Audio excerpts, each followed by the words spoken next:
Doctor Horacio Serpa, ¿usted qué impresión le dejó este discurso de Timochenko? ¿Han cambiado las FARC su discurso desde hace 10 años? Claro, han cambiado. En esta oportunidad se presentó el comandante general. Acuérdense que hace 10 años fue el momento de la silla vacía. Sí. No estuvo presente Marulanda, quien, por cierto, ya no existe, murió de viejo en la lucha revolucionaria, como han muerto muy importantes y principales dirigentes de la FARC. Eso, por supuesto, ha cambiado la situación. Hoy la guerrilla está derrotada políticamente, perdió a su comandante general en acciones de guerra. Eso marca mucho en este aspecto. Pero permítanme que les diga lo siguiente, y escúcheme, Antonio, que lo utilice como un ejemplo. Sí es posible lograr la paz. Aquí tenemos un ejemplo vivo de paz y de convivencia. Antonio Navarro en los últimos 20 años, y Petro y otras personas han estado dedicadas a la política luego de que por circunstancias que en su momento fueron analizadas se levantaron en armas contra el Estado. Entonces sí es posible llegar a la alcaldía, sí es posible ir a los ministerios, sí es posible estar en el Congreso, sí es posible hacer el debate político democrático abandonando las armas. Y General Bonet, frente a lo que están planteando aquí el señor Serpa y el señor Navarro, ¿qué puede pensar entonces un soldado colombiano que ha estado combatiendo durante años a la guerrilla en las montañas, incluso muchos de ellos han sido víctimas de minas antipersona, y luego tener que ver al presidente dándole la mano a los comandantes de las FARC en actos públicos? Se requiere una preparación de los comandantes para sus tropas. Puedo decir que tengo la experiencia en Cali, en la tercera brigada, con la desmovilización del M-19, parte del EPL, parte del ELN, el PRT, el Quintín Lame y otros movimientos. Y fue una cosa muy brusca. De pronto ahora no es tanto porque ya tenemos la experiencia de otros procesos de paz. A nosotros nos tocó prácticamente inocentes en esa medida. Menos mal que teníamos un excelente negociador, que era el doctor Pardo Rueda, y un excelente grupo negociador, y nos mantenía muy informados, y yo mantenía informadas a mis tropas. De tal manera que observamos que el cambio de la situación, la desmovilización del M-19 y los otros grupos, su salida a la vida ciudadana, nos permitió a nosotros operar con mayor facilidad, aumentar las operaciones contra la FARC, controlar mejor las áreas, cuidar mejor a la población, etcétera. Todo es cuestión de una preparación de los comandantes. Los militares no somos ni los soldados ni los generales, somos personas de ideas fijas hechas en concreto, con una verdadera explicación, con una metodología y una pedagogía, todo el mundo entenderá y yo no creo que vaya a haber ningún problema. Nos vamos a una primera pausa comercial en el programa La Noche. Ya continuamos debatiendo nuestro tema de hoy, el anuncio de un diálogo de paz entre el gobierno colombiano y las FARC, entre el optimismo y el escepticismo. Ya volvemos.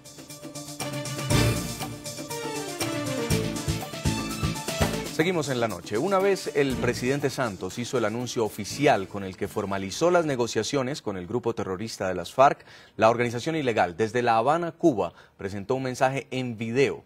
El cabecilla máximo del grupo, Timoleón Jiménez alias Timochenko, el jefe criminal, aceptó que la guerrilla llega a la mesa de negociación perseguida y asediada por las fuerzas del Estado colombiano y confirmó que el interés del grupo terrorista es concluir las negociaciones de acuerdo a la agenda establecida. Por nuestra parte, llegamos a la mesa de diálogos sin rencores ni arrogancias. Timoleón Jiménez alias Timochenko apareció en este video minutos después de que el presidente de Colombia anunciara el inicio formal de negociaciones con la organización ilegal el próximo mes de octubre en Oslo, Noruega. Pero el lunes fue revelado un avance de la declaración de Timochenko con un video musical interpretado por un grupo de guerrilleros jóvenes vestidos con traje de campaña y camisetas del Che Guevara. La canción habla de la nueva fase de diálogos con el gobierno colombiano. Ahí me voy para La Habana, esta vez a conversar con aquel que me acusaba de mentir sobre la paz. Ahí me voy para La Habana, esta vez a conversar. El burgués que nos buscaba no nos pudo derrotar. El tono desafiante de la canción fariana combina con una letra que hace un recuento de las acciones criminales cometidas por el grupo terrorista.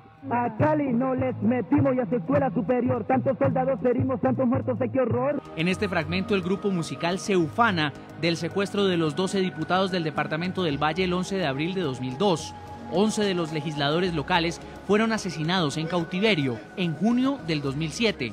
Solo sobrevivió Sigifredo López, a quien la Fiscalía acaba de dejar en libertad luego de investigarlo como presunto colaborador de las FARC en el plagio. También hacen alusión al ataque terrorista atribuido a las FARC en la Escuela Superior de Guerra en Bogotá, centro de formación para los oficiales llamados a curso de General de la República.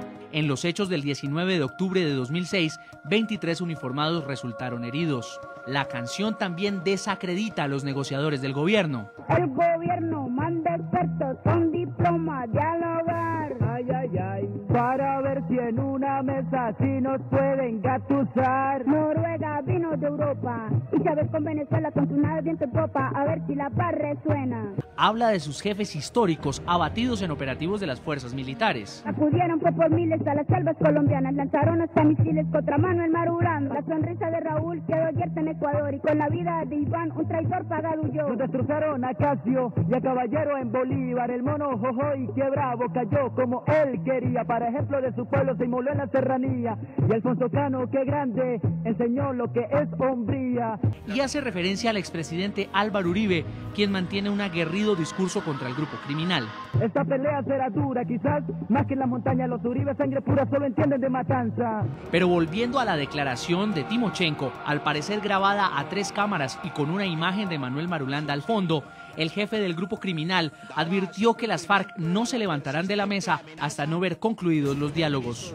Los alzados llegamos a este nuevo intento de reconciliación asediados no solo por el mismo embate militar desatado una década atrás, sino compelidos abiertamente mediante su acrecentamiento a recoger nuestras aspiraciones políticas y sociales a cambio de una miserable rendición y entrega.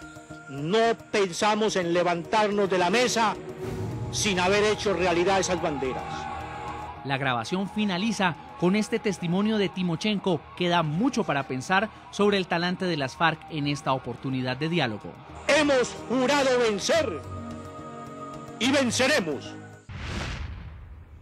Señor Antonio Navarro, ¿dónde quedan las víctimas en todo este proceso? El presidente Santos lo nombraba como el 5.º punto de esta hoja de ruta, de este acuerdo, pero hay no solamente miles de muertos y miles de heridos en todo este camino, sino millones de desplazados. ¿Usted cree que esas heridas puedan llegar a cicatrizar? Mire, es la primera vez en un proceso de paz en Colombia, y ha habido muchos y muy importantes, y menciono el de que puso fin a la violencia liberal conservadora, porque a veces aquí también se piensa que este conflicto empezó en los años 60, no, esto empezó en los años 40, y entre 1948 y 1957 hubo 200, 300 mil muertos, las cifras que sea, y en esa época se hizo un acuerdo que fue el Frente Nacional, refrendado en un plebiscito. Después se han hecho otros acuerdos de paz, incluido el nuestro, y en ninguno de ellos se incluyó el tema de la reparación a las víctimas. Me parece que es muy importante que ese tema aparezca ahora con toda su fuerza y toda su importancia. No es, digamos, no es de la tradición de paces de Colombia, pero es absolutamente indispensable, y qué bueno que sea un punto fundamental de los que deben ser resueltos si la paz va a llegar finalmente, porque que las víctimas sepan la verdad, que tengan algún nivel de reparación es esencial para que cese ese proceso en el cual el hijo termina matando al que mató a su padre, que es la historia de tantos años de violencia en Colombia. Las víctimas tienen que ser reparadas. Señor Horacio Serpa, pero ¿por qué pensar que esta vez iba a ser diferente? Hubo un proceso de desmovilización de grupos de autodefensas, de grupos paramilitares en Colombia, y quizás solamente 4, no más de 5 fallos se dieron finalmente a responsables de este tipo de acciones criminales, que muchos muertos estaban enterrados en fosas comunes y de los cuales sus familias nunca supieron nada. Ese proceso también nos debe servir ahora para no cometer las equivocaciones que le son con justicia atribuidas.